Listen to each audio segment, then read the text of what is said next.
আর তো মাত্র হাতে গোনা কয়েকটা দিন, তারপরেই জগতের নাথ জগন্নাথ দেবের শুভ রথযাত্রা উৎসব। এই রথযাত্রা উৎসব উপলক্ষে পুরীতে কত যে ভক্তের সমাগম হয়, জগন্নাথ দেবের জন্য কত রকম যে ভোগের আয়োজন হয়। এরই মধ্যে থেকে দুটো ভোগ আজকে আমি রান্না করব। যে দুটো ভোগ জগন্নাথ দেবকে মধ্যাহ্ন ভোগে দেওয়া হয়। প্রথমটা হলো ঘি অন্ন। ঘি অন্নের জন্য 2 কাপ গোবিন্দভোগ চাল ভালো করে ধুয়ে জল ঝরাতে দিয়েছিলাম। কড়াইয়ের মধ্যে ঘি গরম করে প্রথমেই কাজু কিশমিশ ভেজে তুলে নিয়েছিলাম।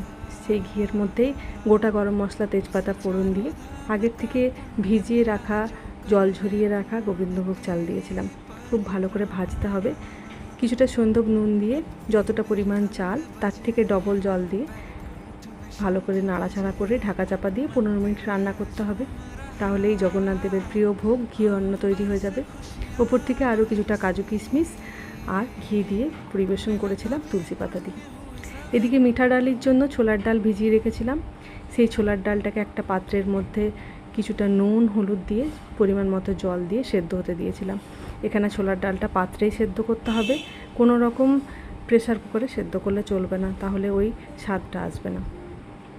যখন ডালটা মোটামুটি সেদ্ধ হয়ে যাবে, ওপর থেকে কিছুটা গ্রেট করা আদা, কিছুটা পরিমাণ আখের গুড় দিয়েছিলাম, আর একটা মশলার পেস্ট দিয়েছিলাম যার মধ্যে নারকোল, সাথে ছিল জিরে ধনে আর গোটা গরম মশলা।